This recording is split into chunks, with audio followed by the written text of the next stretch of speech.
Well, welcome to Velocity Podcast. This is Trevor. We've done podcasts before, so this is old. I know. I'm surprised I wasn't episode 1? On episode 1. Okay, maybe you can. I had to wait for episode 4. That's okay, though. I'm glad to be here. 100 feet from my desk. I've made it all the way into the studio. Yes, things are going well. Everything looks really, really, just things are pumped along for you. You know what? 2021? No, 2020. COVID year? 2020. We're in 2022. See, we got the year. Yeah, 2022 has been good. 2021 and 2020. Well, you and I worked a lot together. We were pushing through and we worked hard, and I am a firm believer that those who worked hard and fought through it did well, have done well on the other side of things. I actually ran into someone today. He's in insurance, and he said in 2020 I went to my office every single day. I didn't stop, and he's like, this year it's been crazy. Bananas. Yeah, and I'm like, it's because you put the work in when everyone else didn't, and then it took time to adjust, and then I honestly think that too. It really is like going to the gym. I mean, if you stop going to the gym, and trust me, I've stopped going to the gym a lot. I know exactly what the outcome is, but if you keep going and keep going, even when times are tough, you make little incremental steps along the way. You keep moving forward, even though you might not notice it at the time. Then when you look back, you realize just how many steps you have moved past. Possibly your competition. You moved ahead of other people in different industries. But 2020, 2021 were busy years, hard years, and that because there were long days sometimes. But the seeds that we sowed in those years have been, we've been reaping some benefits this year. Totally agree. So today what we want to talk about is we are heading into a recession. That's what everyone's saying. So what, I know, a little negative, sorry, I could not figure out a good way to say that. So how do we recession-proof our businesses, and what can we do marketing-wise, because this is a marketing website, what can we do to really kind of come out on the other side of that, really in sitting pretty, basically. That is my goal, that's the goal for my clients, that's the goal of everyone. Sure, well, going into a recession doesn't mean that people stop everything. There are still wants and needs of most people. I mean, we are human. We have vices, addictions, we have habits that we will keep. So most people will try to keep as much of those as possible, and then they'll slowly wane off. But what you want to do, and what we've been saying to people, is now's the time to update everything. As others, again, who might be hunkering down and squirreling everything away for this recession time, now's the time that you want to make sure that you're putting the work in. Don't wait for it to be too late. You got to put the work in. Google doesn't reward you immediately. Google takes months to reward you. Again, you plant today and then you reap in 3 or 4 or 5 months from now. So if next year is going to be a rough year, what you want to do is you want to make sure that you're doing the work now. If you do have those slow times, you have to do what it takes to make sure you're still in front of people. Exactly, and I think mindset has a lot to do with this. Absolutely. The recession in the 20s, do you know what industry boomed? Or what specific product, by any chance? Can you take a wild guess, or do you know this?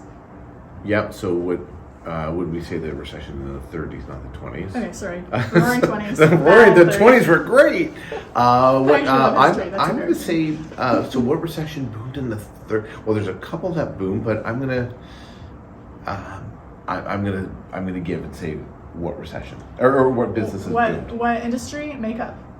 Estee Lauder, lipstick specifically. Really? It went through the roof, because not that it was obviously a need, but it was such an object of normalcy that is something people did not, or women obviously did not sacrifice. They sacrificed a lot of other things, but for some reason lipstick was their line.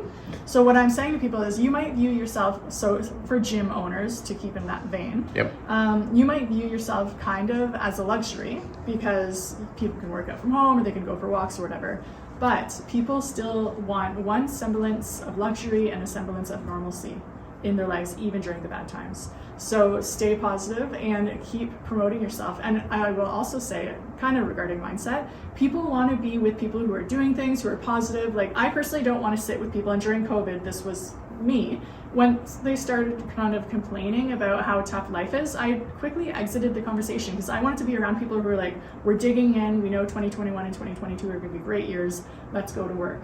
I would totally agree with that. You want to stay pumped. You want to surround yourself with people who are equally as pumped as you are. I mean, everybody wants to follow a leader, so to speak. So you want to follow people who are moving. You want to be around people that are moving, not people who are dragging you down. So yeah, I'd say that surround yourself with people who are upwardly mobile. Surround yourself with people who are grinding and putting it through. Get that work in now. We just learned over the last few years as well, where people thought we're going into this thing called COVID. No one has money. Yet everyone was getting a new deck and a hot tub. It's like, where's this money coming from? We have we do live in North America. There's a lot of people that put things on credit, so people will use credit to get happiness. Unfortunately, people will still order food out. We saw that. I mean, they're home all day, but they're ordering food out, and that. So life will continue, and if you want to be the one that they go to, you just have to be prepared. Those who were prepared at the beginning of COVID did incredibly well, and we won't name names, but we know a bunch of restaurants who did very well because the second it hit, they were on it, they were on top of it, they figured out curbside pickup, they made it easy for people, and those that sat back and said, oh, this is going to be really tough, fell apart. They fell apart, and they had really couple really tough years, but those who moved quickly survived and did well. And in the restaurant space, I mean, that's a space where people are like, oh, people are going to just stop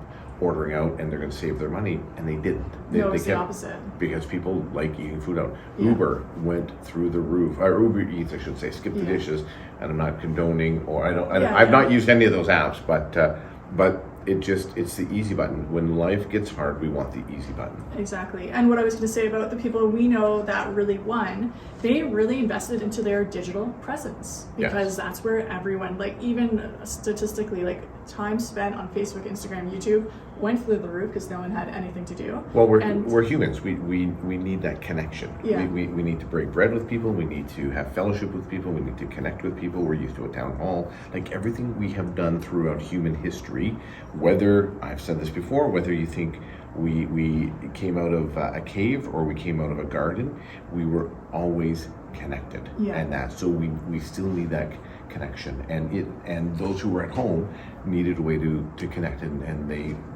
moved into a social media platform to connect. Yeah, for sure.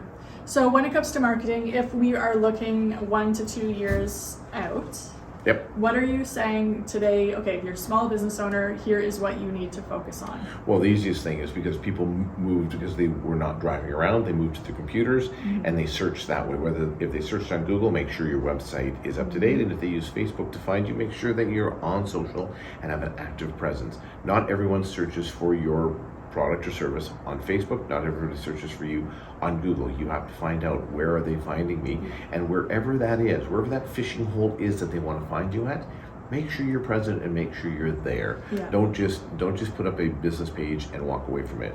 Make sure you're actively there, so that when people do search, look, ask, look for referrals, etc., somebody can recommend you. So make sure everything's up to date. So that's probably tantamount with all this stuff. Make sure it's up to date. Make sure how people can get a hold of you is up to date.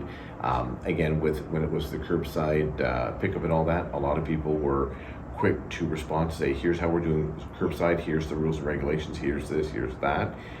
There was a cost to doing all of that, but those who figured it out and took on that cost, again, won, because it made it easy. We're all human. We want the easy button.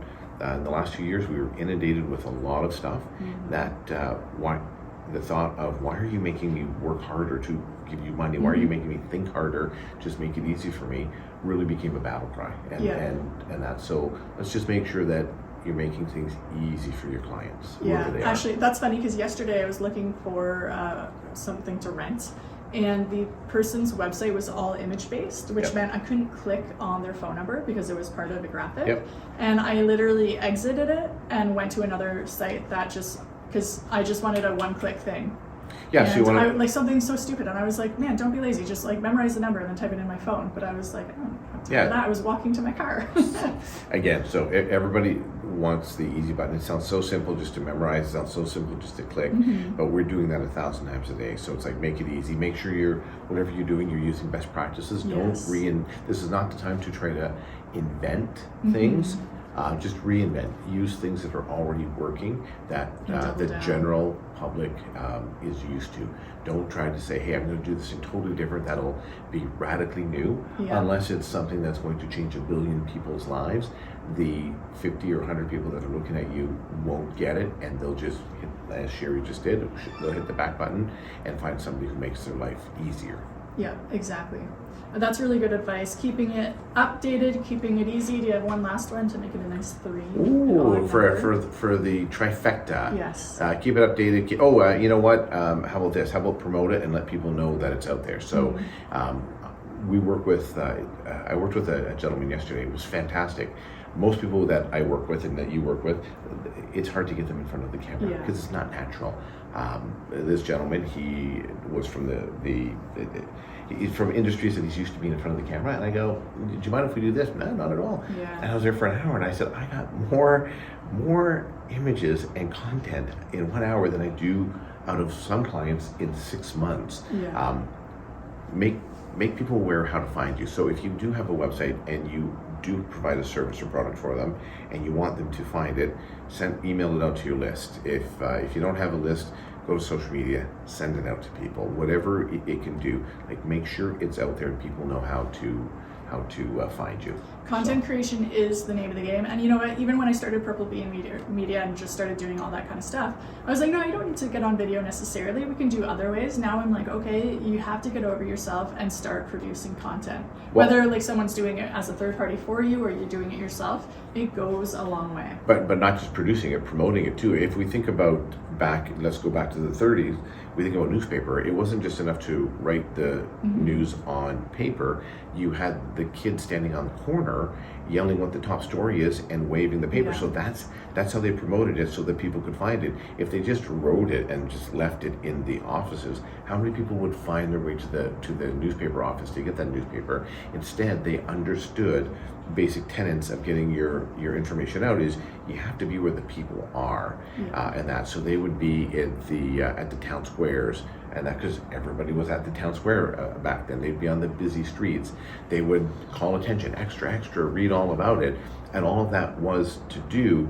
It was not to push that information out. It was to show people and allow people to know, here's where you can buy the newspaper. Here's how you can get your news. So we have to do the same thing. You have to find your town square. You have to find your busy street corner, and you have to yell, at the top of your lungs to get the attention, because we are in an information society that's in overload of information. All right, 2 questions left. One, okay, you're looking at the recession, so do you have more of a positive outlook towards it or a negative? Because I see a lot of the news is really negative, but I have a different way of looking at it, so I'm interested. Well, I'll tell you my way of looking at it. I think recessions, although they're really bad, bad, me the question. and people, you just tell me what you think. People, obviously, there's going to be some hard times, and I don't want to make light of that. Sometimes in recessions, crazy opportunity arises. So I'm looking at it kind of more positively, and talk to me in 2 years, maybe my attitude will change. But I'm like, okay, I need to be flexible. I need to move quick, take the lessons that I learned in COVID and put it into this new way. And that a lot of it is just moving quickly with what's happening, doing the best practices, promoting myself. And I have a positive outlook because I think more opportunities are going to come, and we just have to have our eyes open. Folks, you heard it here first. Check in with Sherri in 2 years from now, see how she's done. Okay, so for myself, I'm an ebb and flow type of guy. I just spent 8 months in Alberta on a couple projects. Took the family out there, took a gamble on a couple things that paid off very well, because I thought there was opportunity and we went for it. And that. So regardless of what happens for myself, I roll with the punches. If things are great, we're prepared for it. If things are not great, we're prepared for it. Yeah. So that's a good call, because you've been obviously in business a lot longer than me. I've only done it for 4 years, so ebb and flow. Yeah. I haven't tasted that yet. Yeah, I think this is the second. So I went through the .com boom, which was great, and then it was terrible. And then the recession of 2008, 2009, which was terrible. Then the Canadian dollar being super strong and then super low, which was terrible. But then you just realize that these things are all cyclical. So that was question number one. So so I think how am I preparing? You know what? We're just running things as we are. We're positioned to ebb and flow with the change. I love it. Okay, and my last question is something I ask every guest on my show, and this is, what is on your career bucket list? Ooh, that's a good one. Well, I wanted to work for myself, and I did, and I've been doing that for a while. You know what I want to do? I've secretly been thinking I want to either write. I got this idea for a great screenplay. I'd love to.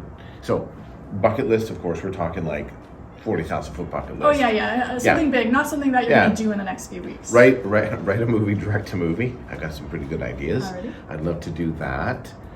What else would I like to do? I'm really engaged with the kids, so trying to get more scholarships for my kids, whether it's athletic or academic or artistic. We're working on multiple scholarships right now, so that's kind of on. I don't want to be known as the scholarship dad, but I want my kids to look back and go, Dad, you were super hard on us when